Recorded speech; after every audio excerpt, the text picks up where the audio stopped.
CEO East Africa Magazine, the voice of business, leadership, and impact. Hello, good people out there who are following us on this show. And I'm also assuming there are some bad people as well, but don't worry, we're all God's children, and God loves us all very well. So today, on yet, on another good fine day, we are here and we're speaking to our guest, Mr. Robin Bairstow. It took me a long time to learn how to write your name. But there's a way I crammed it in my head, so when I'm writing it, I follow a certain formula. But great to have you on this show, on yet another good conversation where we get to talk about the transformation of I&M Bank. Many of us used to know it as Orient Bank, but I think over the last 3-4 years, it has undergone so much transformation. And of course, happy to talk to you, having been at the center of this all. And one of the reasons we founded the CEO East Africa Magazine is to create a platform for leaders to share with other leaders and upcoming leaders in terms of the lessons, and of course, they say we learn from the good, the bad, and the ugly. So everything happens for a reason. So this is why we're here to have this conversation. And this conversation takes place, of course, you've just released your 2025 numbers that are looking quite good. I've seen some of the numbers, deposits, lending, assets. Everything is looking good. So I think away from the numbers, of course, behind all these numbers, there's always a story to tell. And I think for me, that's the most exciting part. So we will get to write about the numbers, but I just want to hear from you. What are some of the facts behind these figures that really excite you as a person? Fundamentally, first off, the growth in deposits. Now being able to take the bank across the 1 trillion mark, both in assets and liabilities.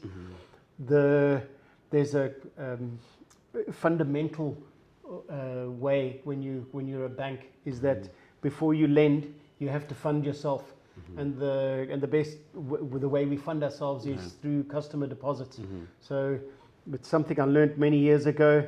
It stuck with me, which was fund before you lend and earn money before you spend. Okay. So and that's what we've been. That's the if you dumb it down, that's what we've been trying to do over the last, it's now 5 years since we made the acquisition as I&M Bank. And over the last 3 years, we've seen the direction going in the right way. But those are fundamentally what we, as a bank, we need to, grow our customers and grow our deposits. So we've seen that grow. The other thing is that we're measuring ourselves all the time. We love data. And one of the things that we've also worked on that has contributed to those numbers is our customer net promoter score, and the levels where we're finding where our customers are seeing us as a bank, and they've been with us on a journey. We've got a bunch of long-standing clients that have been here since the Orient days. None of them have come to us and said, we don't like what you're doing. In fact, on the other hand, on the contrary, they've been saying, we like what you're doing. We're following you. In fact, meet my friend, bank my company, bank my friend's company, etc. It's a good position to be on. So, that's what the numbers don't speak to, is the human side of the organization as well. Okay, interesting. And of course, I know you said, and before you spend, but I believe you also, there's a point where you had to make some bit of investment to be able to, get the whole brand, the customer experience to where you wanted it. Maybe understanding where have you been investing in the last 2-3 years to make sure that you get this brand up to where it is right now? Porsche and a Bugatti is like really cool to look at, but to get me excited about looking at a little box with little flashing lights is completely different. But that's the kind of money that we're having to invest in. And then once we sorted out that the hardware was bringing the software up to date, putting in a new core banking system that could put us in a position to grow, so that we could, everything is API dependent now. So we put a new system in that would give us that platform for growth. We added some control measures, especially on the treasury side, because that's an area where the bank can can make a lot of money, but you can lose a lot of money very quickly. So we brought in proper controls that are automated, that are sending messages to the back office and middle office from a market risk point of view. We did that. And then we changed all of our front-end communications. So we changed our what our tellers are, their operating environment, so what they see for the customer. Then we changed our internet banking, our mobile application was changed. We in fact, within a space of 45 days, we rolled out an entire new ATM network. We recarded our entire client base. And we were able to and we changed our switch provider as well. So we went from Visa to MasterCard. We changed the ATMs, and that was done within a space of like 45 days. And then you can't do that without great people. I mean, it's just not impossible. It's, you know, with all the will in the world, myself, even the executive committee can't do it. So we've had a great bunch of people that have been driving that growth. Okay, and looking at your numbers, I mean, I'm sure the shareholders must be happy. But then sometimes, as a customer of financial institutions, sometimes when I'm looking at some of these results, I'm like, these guys are making money. What is in there looking at those numbers that should make your customer happy that you guys are doing great? You know, if I look at where we are from a, you know, banks are measured by net interest margin. They're also measured by impairments, and they are measured obviously on return on equity for the shareholders. So you can go in, charge a lot of money, charge big fees, and get bigger returns. But then your growth is not going to be great.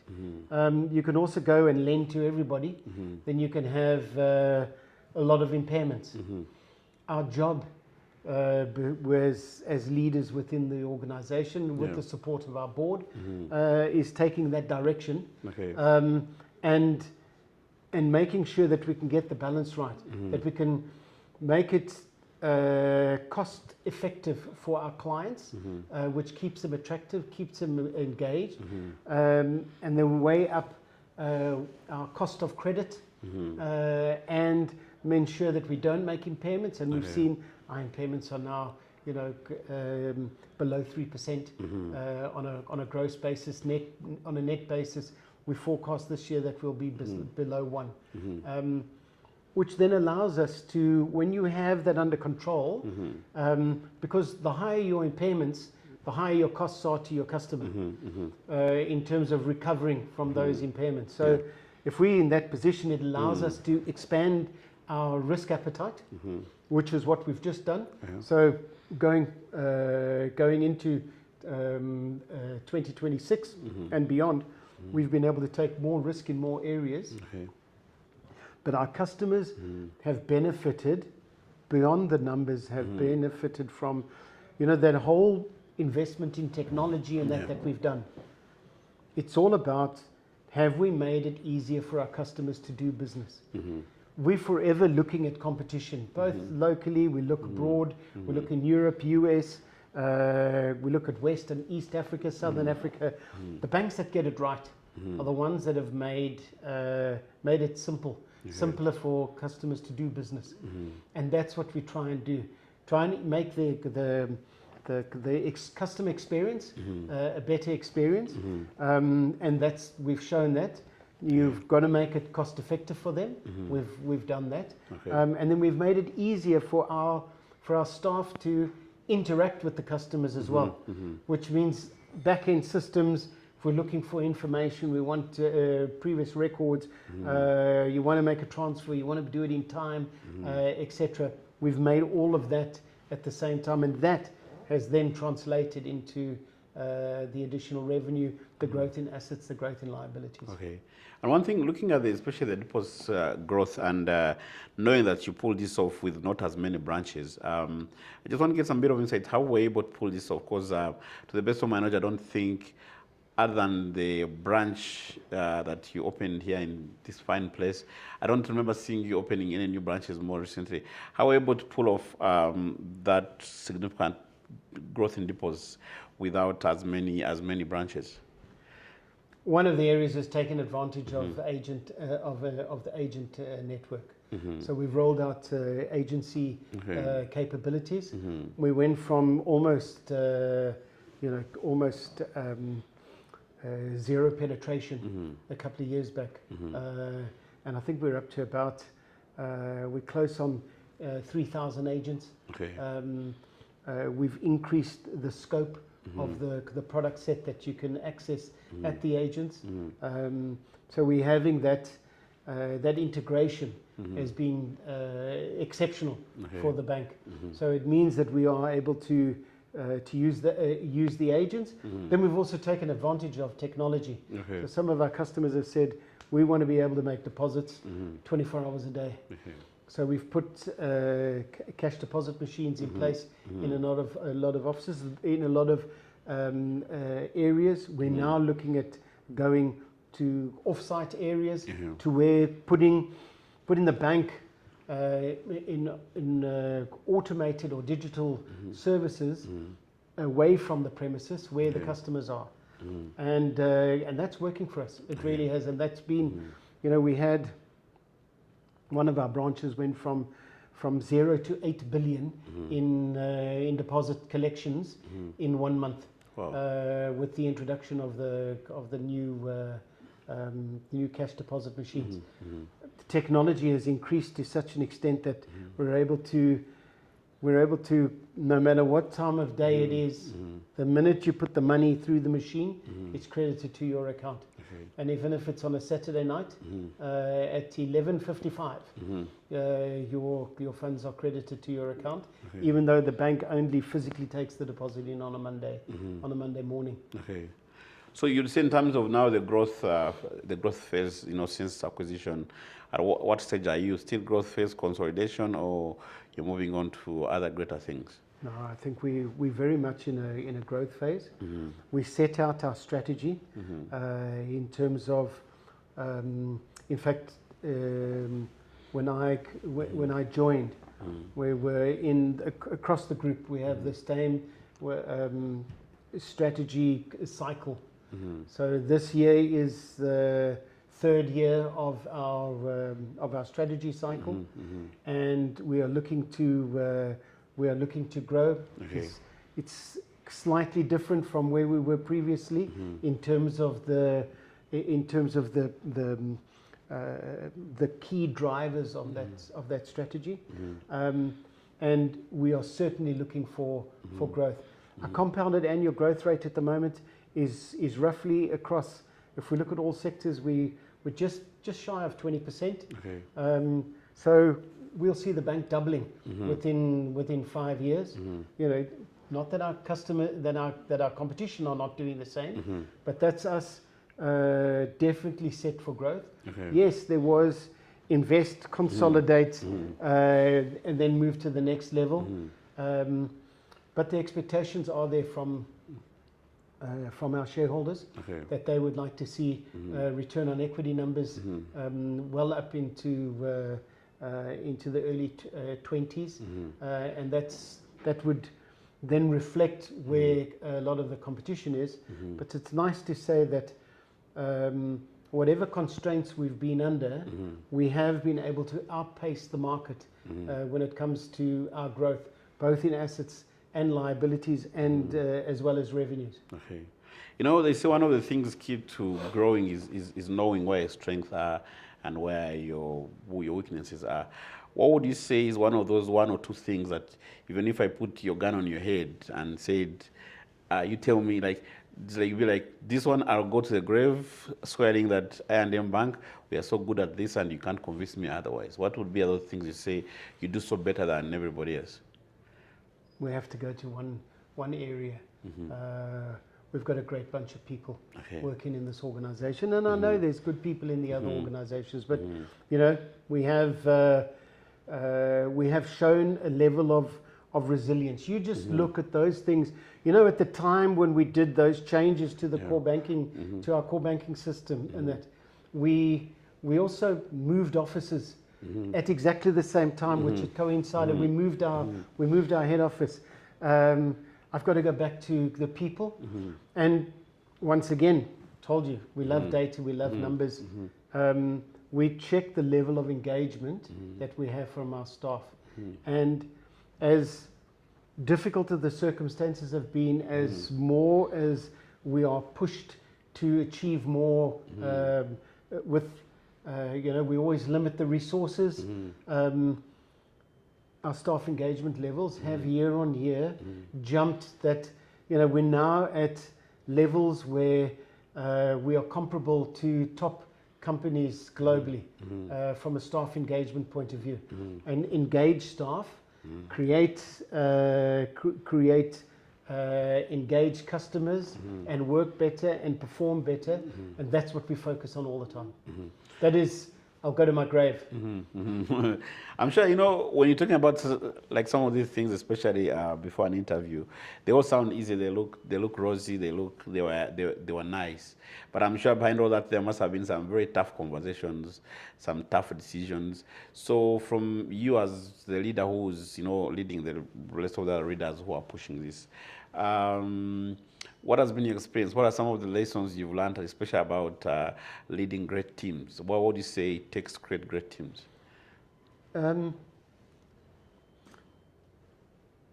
Honesty, integrity, and openness. We have to be able to trust one another. And when I say trust one another, there's a very good book written called The Speed of Trust, which I've kept as a bit of a manual to occupy from, and in a lot of ways, if I can trust someone to get on and do their work, then they'll turn it around and get it back done in better time. If everybody has to check what everybody's doing all the time, it slows things down. So that also allows us to innovate. You know, one of our behaviors is agility, or being agile, and it allows us to be agile in everything that we do. So that's the area where we've needed to focus on. And I told the team when we arrived here that we can't go rah rah, everything's great, there's nothing wrong. This is, you know, there's a fine line between being positive and toxic positivity, where you ignore all the flaws and you just say everything is great. It's, you know, I managed to get out and visit more than 300 people and have not individual conversations, but small groups of people, sometimes individual, when I first joined the organization. And one of the things that we did was tell them things are not great, but we're going to make them better. You're taking strain from customers. The customer complaint levels were, in fact, it was announced that I was coming to Uganda, and people were writing to me in Rwanda saying, "You're coming here, you need to know that we have these problems." We knew that things were not right at the time. But once we got all the hairy difficulties out in the open, and we could say, okay, well, we've done that to fix this, and we've done the next things to fix that.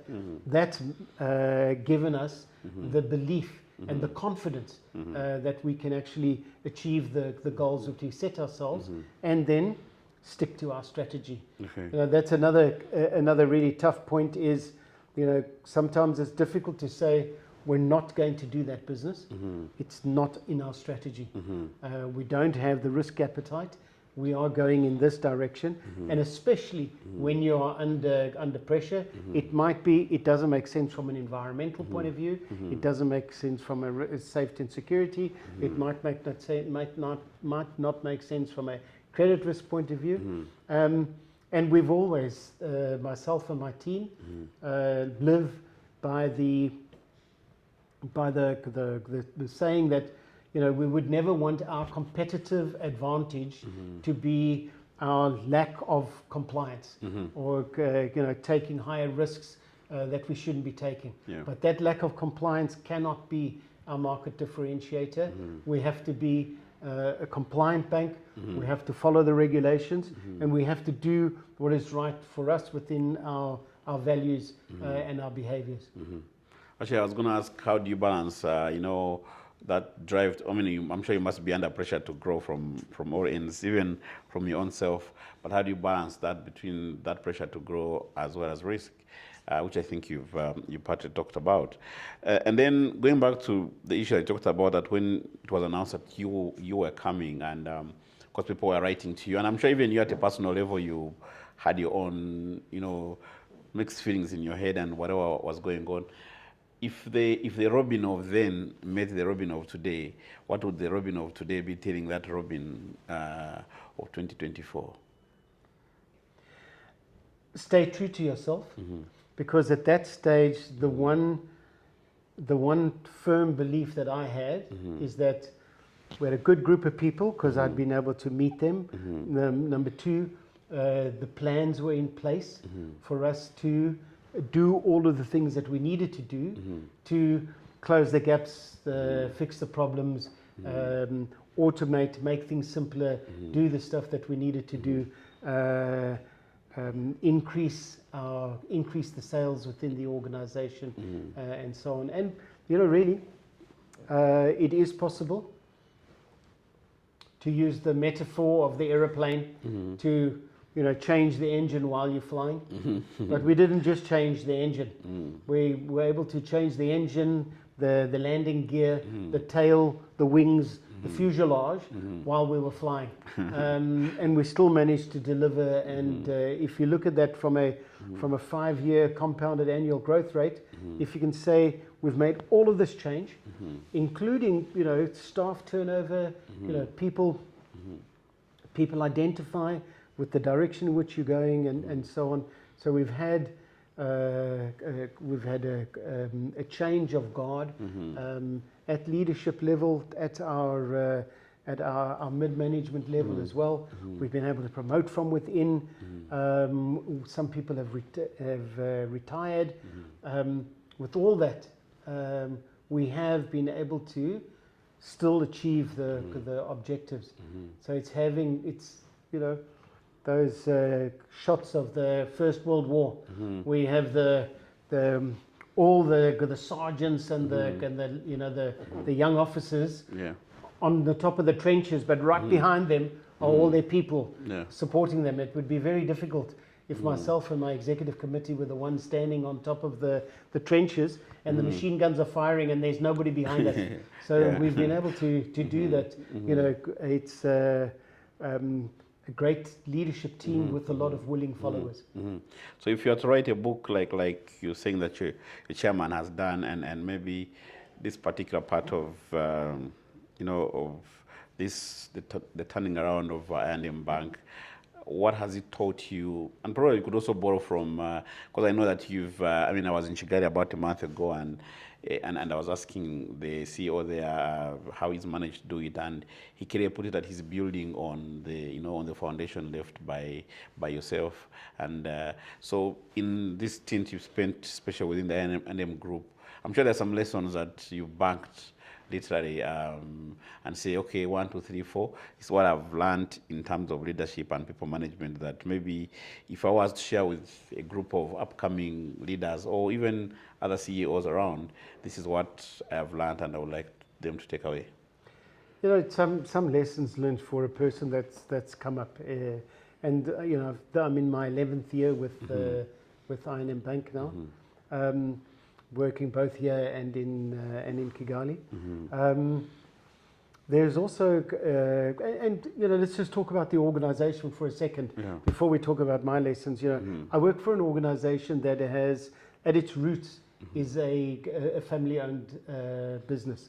Although we have all the hallmarks of a successful corporate entity, we have the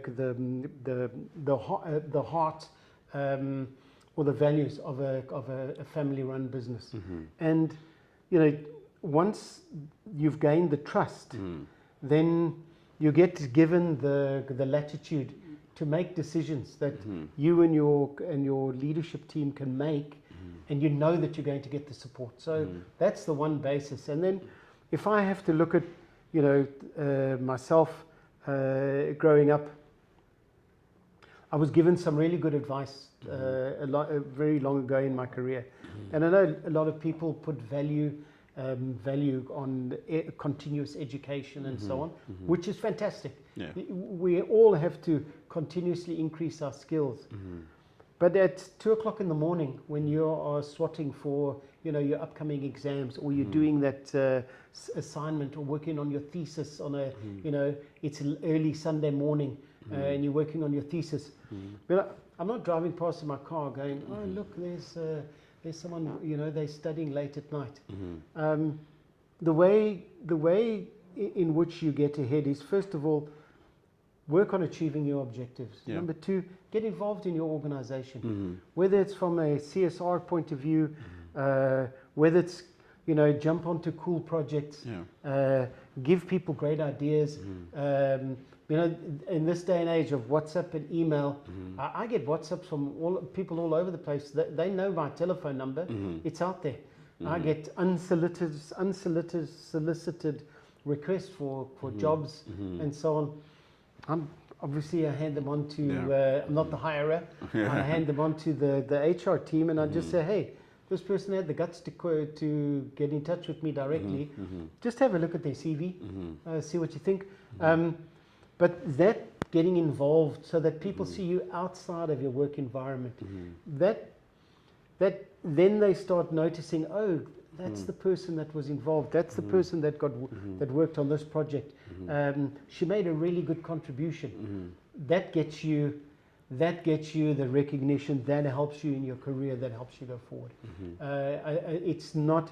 I really don't think it's about just delivering on your objectives, because we all do that. Yeah. Nobody wakes up in the morning and goes, let me go to work and not achieve any objectives. Everybody goes there to do that.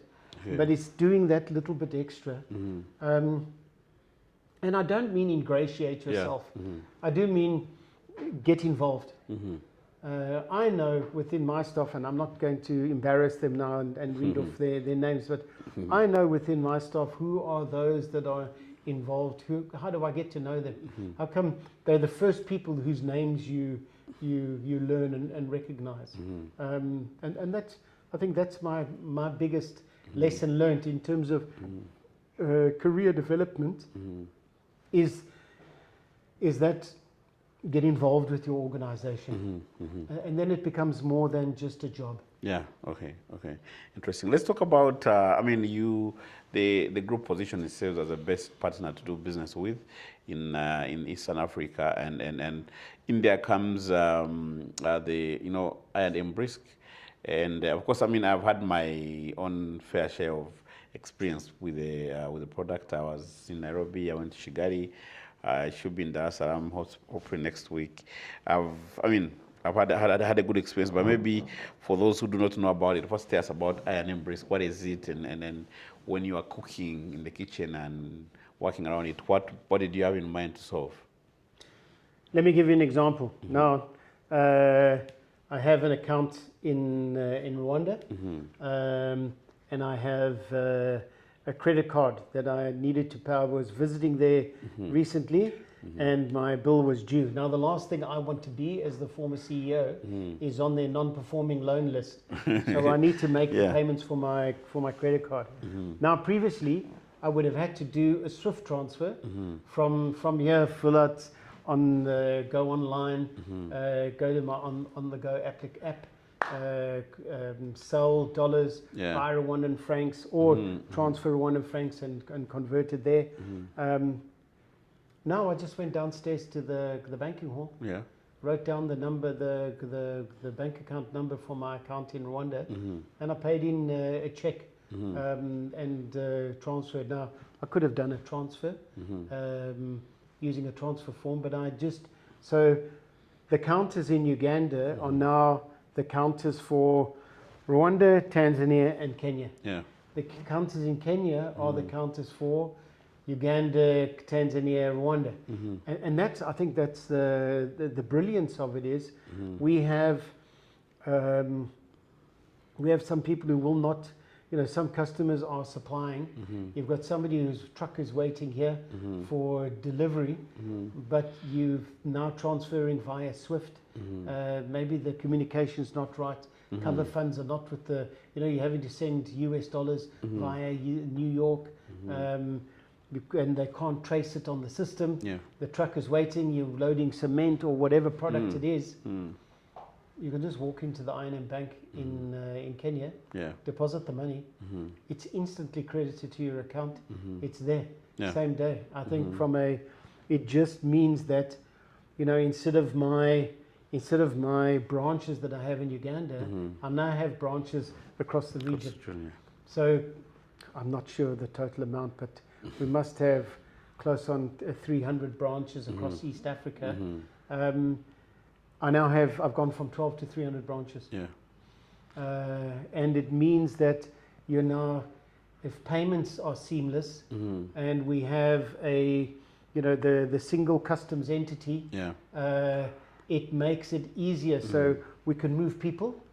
We can move goods, and now we can move money seamlessly across border. That's what Brisk does for us. Okay, and I'm sure there must be a couple of other solutions that complement it, that make trans-border trade even much more easier, that I can be able to obtain within the I&M group.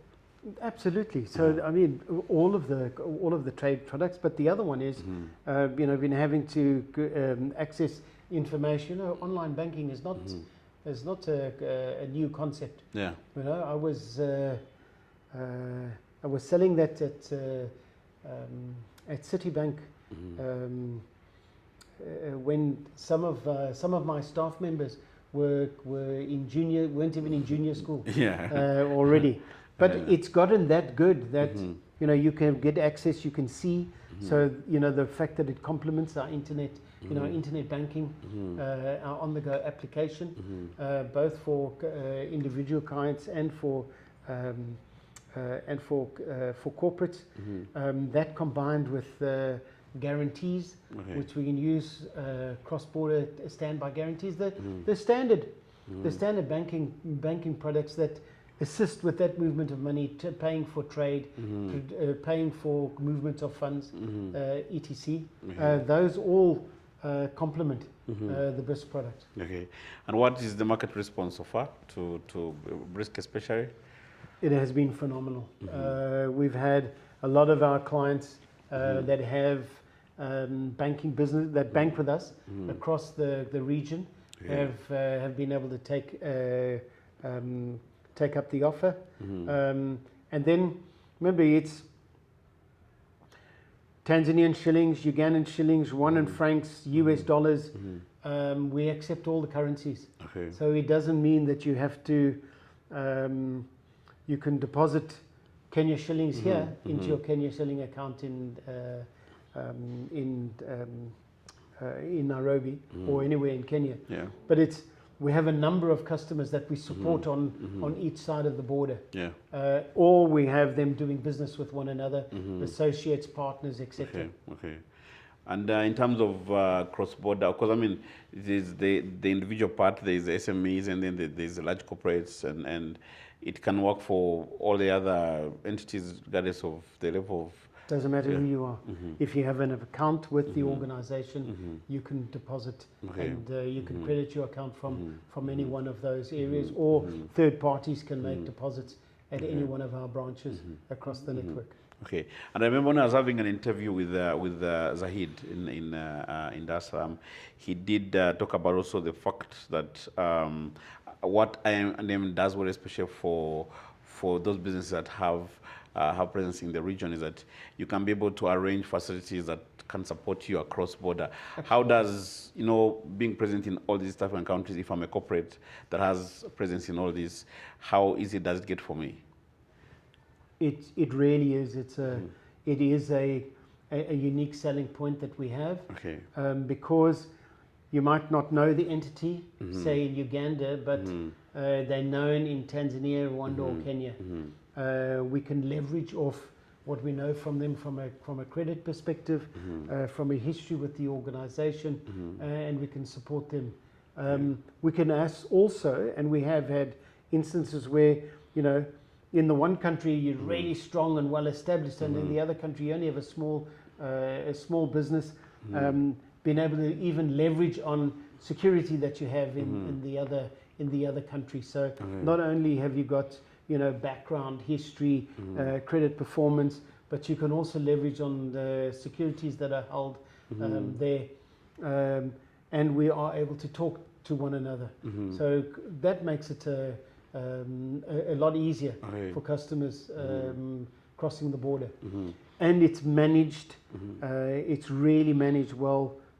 We have a forum for the business that we give one another or receive from each other, and we have a business head that sits in Kenya that is looking at this as constantly to ensure that the clients are getting the right level of service across all of the entities. Okay, and from the, because I mean, now that you talk of multiple jurisdictions, I'm sure is there any kind of maybe more support that if, say, in terms of the laws in the different countries, that probably need some adjustment that would make this more smoother and swifter, or everything is working super fine? No, you know, first of all, I think from a trade point of view, the fact that we have a single customs platform for across all the countries. The movement of people is a lot less restricted than it used to be. We rely heavily on borrowing expertise. Sometimes we'll bring someone from Rwanda, from Tanzania, from Kenya, depending. We've had our staff have gone out. We've had permanent staff in senior roles that have moved across border, and I think that's the other area in terms of touching on the sovereign regulations.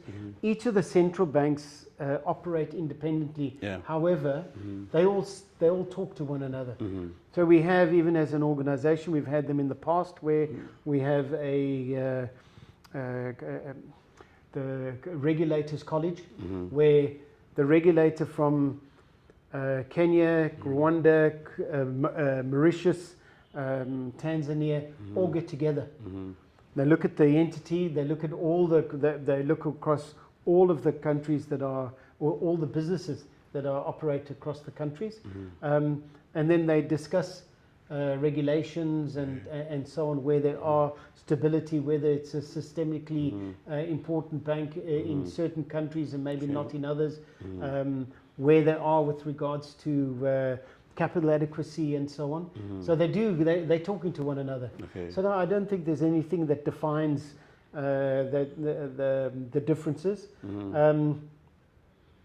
If there's one area that I think Kenya has done well, is that you don't get penalized when you're investing in software, because software can be expensive. No matter how big your organization is, you still, you know, it doesn't differ tremendously. It's usually you might get a slight savings on the number of customers, but across the other countries, there are countries outside of Kenya, you make that investment, so you put the cash in, and then it becomes an intangible asset, which then reduces your capital. So even though you've invested money, you get almost penalized for using up your capital, where Kenya has been maybe a bit more forward thinking, which promotes the investment in software, which helps with the digitalization of banking, automation of services, etc. They are promoting it more than the other countries. And you know, they say banking is kind of a barometer of what's happening in the economy. You can tell how the economy is doing based on how people are depositing and withdrawing. You can, and actually, someone was telling me in MTN that based on the data, you can tell where they're harvesting in the country, where it is raining, and whether in the cattle corridor, they're milking or they're not milking based on the data that comes through. So looking at the data that you have, and I believe you must be looking at data every day, where do you see the economy right now? Where do you see opportunities? What excites you? Have we emerged from the pre and post-election, uncertainty there? What excites you, around this time? In terms of that data, a couple of years ago, maybe it was still closer to the post-COVID period, but there was a lot of great GDP growth, economy growing, but it wasn't getting down to the masses.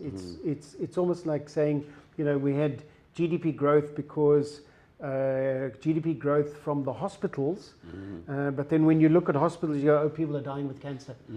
So it's good stuff coming from bad. I see personally a little more trickle down from the areas where we've seen investments, foreign direct investment, and then the various chunks of revenue coming in.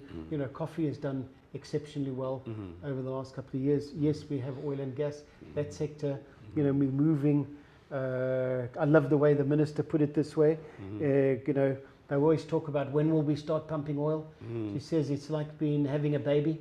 No one ever gives you the exact date. It might be out by a couple of weeks, but you're saying end of July, maybe slightly forward, maybe slightly after.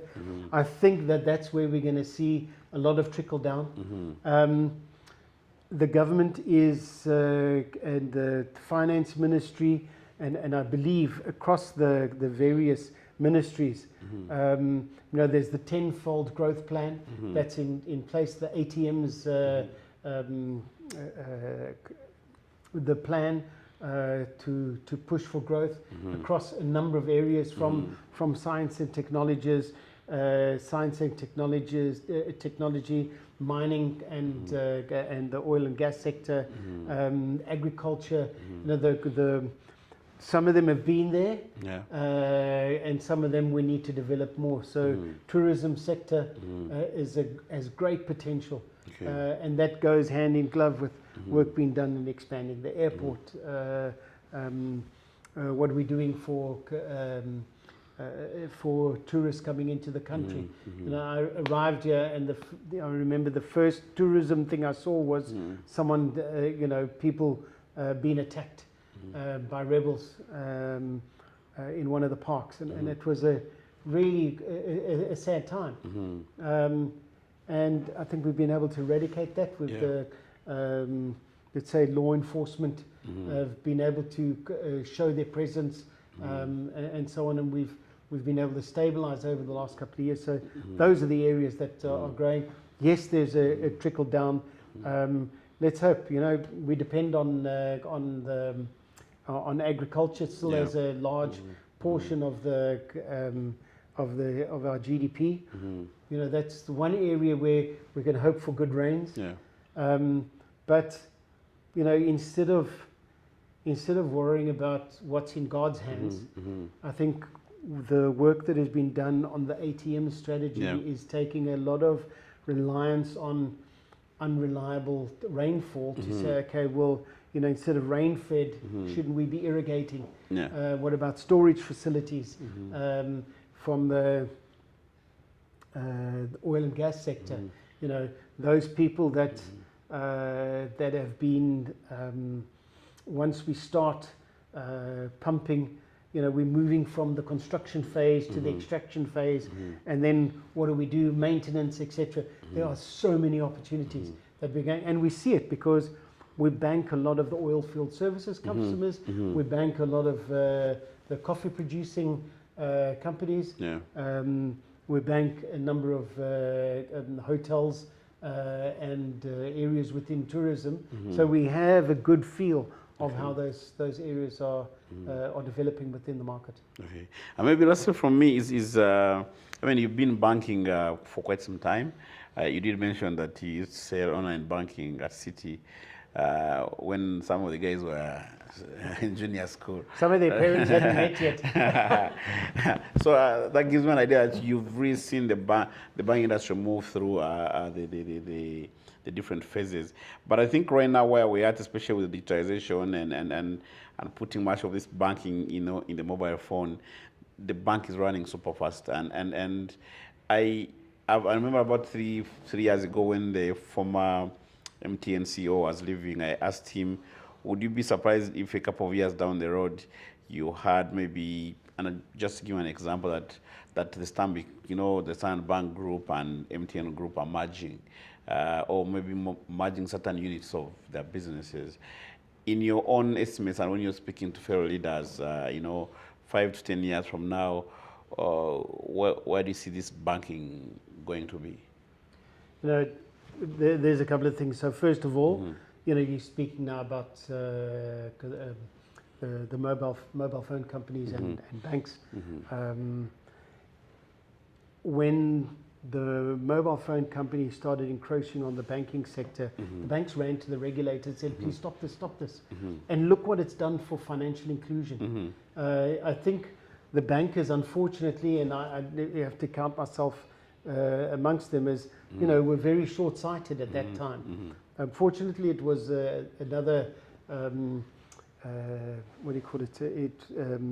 It was the previous generation, not the newest generation. And I think my generation now, myself and my colleagues within the sector, have forgotten about competition and thought more about collaboration, and how can we collaborate? And that's, there still needs to be, someone needs to convert that piece of paper into money. Yeah. And that we still have a role to play in that. The rolling out of lending products, the providing of liquidity or capital to the mobile phone network so they can support digital lending. The big change, I think now we talk about AI, it's used and thrown around. And there's a great meme I saw recently, and it's basically a bunch of CEOs going, what do you want? We want AI. When do you want it? We want it now. Why do you want it? We don't know. And that's kind of it. But from an artificial intelligence, helping us becoming more data savvy and understanding our data, because there's always going to be noise in the numbers. Yeah. But you can train your AI to look at it statistically so that we can take better decisions with regards to the clients that are out there. So AI is going to help us. It's going to help us from a risk point of view. Yeah. It's going to take a lot of mundane jobs away. And I think banks that are using AI are going to do a lot better than banks that are not using AI. From an industry consolidation, the fintechs are still growing. I think that we will work closer and closer together, and you will see a lot of the lines starting to blur between what is a bank and what is a fintech. And this is not, we have for some reason for years and years, and I saw the results of Capitec Bank the other day. They started with 25,000 customers in 2002. They now have 25 million customers. They are the biggest bank by customers in the sector in South Africa. They've usurped other banks. You've got another neobank that has come into play. They are in South Africa. They expanded to the Philippines. They in Pakistan as well. In Time Bank, we're going to see that disruption is going to continue. There is still place for traditional banks, but I think the fintechs, the development of the fintechs has not stopped. So is the sector alive? Yes. Will the jobs evolve? Yes, they certainly will. But we do see crossover of people coming from the fintechs into banking and bankers going into fintechs, which means the prospects for people and employment and that in the future, it might narrow at the bank side, but then it's going to expand on the fintech side. Yeah. So I don't want those youngsters that are studying finance or accounting or engineering and thinking to themselves, there's no life left for me in the financial services sector. I think that's still alive. And if you're not, if we don't need accountants, we're going to need data scientists. So there's still going to be a vibrant industry in 5 to 10 years time. And for anybody watching this interview and maybe they're starting out in their career in banking, and they're wondering, maybe they'll be given a choice to go do MBA, maybe do a course in AI or whatever it is. Have you seen a change in some of the much sought after skills? I'm sure there's a time when you are looking for certain skills. Now you're looking. So how is that? For example, what skills are you hunting for badly that are not in abundance? Okay, now I could influence some young people negatively, but the area where we struggle at the moment and where the business is compliance, anti-money laundering, cybersecurity, data science graduates. So it's not just IT anymore. Now it's IT, but with data science capabilities as well. Those are some of the areas where we don't have depth. But then even accountants. There's always been a shortage of accountants. And remember, banking is not just for accountants. We have engineers, we have people that come from the natural sciences as well, and humanities. So there's a diverse group of people. But if I had to say, for those of you out there, if I can look directly at the screen, those areas, cybersecurity is huge, and data sciences is huge. Compliance, and then environmental and social governance is another area where we lack depth within the banking sector. So those are the areas, those are the opportunities. So that means for us as journalists, we can just keep reporting about banking. We keep on participating in banking from the outside. Absolutely, we're not going away. That's it, definitely. Okay, great. I think that's all I had from my side. Maybe, I don't know from your end if there's anything we could have left out that you really wanted to put across, either in terms of what you feel has not been shared or something that you're passionate about that you want our viewers to be able to consume. From our point of view, you asked what makes us so special. We rely heavily on partnerships. We rely heavily on the ecosystems that we have within our customers, and we do everything that we do. We do with a conscience. We know the kind of impact that we as an organization have on society. We know the impact of the responsibility we have for deepening or making access to finance that much more simpler. We are aware of that, and we do work with a conscience. I believe it's an area that has been driven not only globally by regulations or locally or regionally or through the central bank or the finance ministry, but my colleagues within the industry are keen on making sure that we work as a financial services sector that has a conscience and takes responsibility for what we are doing. Okay. All right. Thanks a lot for your time. Always is a pleasure to come here and have these conversations. Hoping to be back very soon so we can continue having some of these lessons on leadership and transformation. Thank you for your time. Thank you very much, and we really enjoy what you're doing for our sector. Thank you. And our competitors are there, but we don't use competitors anymore. It's collaborators. We collaborate together. But there's a question I wanted to ask. I don't know whether I should run it off or on air, but I'll ask, but it's not a serious question, by the way. Don't be so. There's a joke when we were growing up in the villages. They used to tell us that when you go to the soda factories, you know, they usually tell you to drink all the soda you can, and as long as you don't take away. And when you go to the maize mills, there's always some flour on the floor, you know, littering somewhere. And somebody joked that, how come when we go to the banks, we don't find some money on the floor that we can just pick? Or maybe they say, if you go to the bank, especially the MD's office, you can you can walk away with all you can. With a couple of, just all you can eat. Yeah, make sure just fill your pockets and don't bring a big bag. You know, as a veteran with close on 30 years experience in banking, I've got to be honest with you.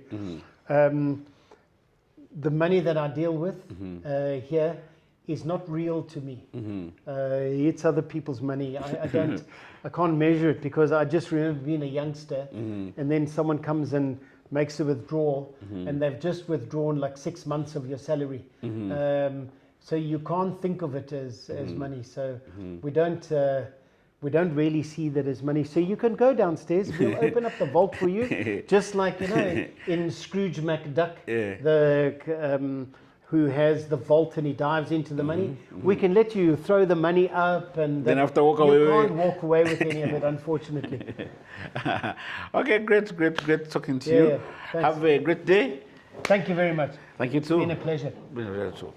Follow CEO East Africa Magazine across all our digital platforms and stay connected to the conversations shaping business, leadership, and impact in Africa.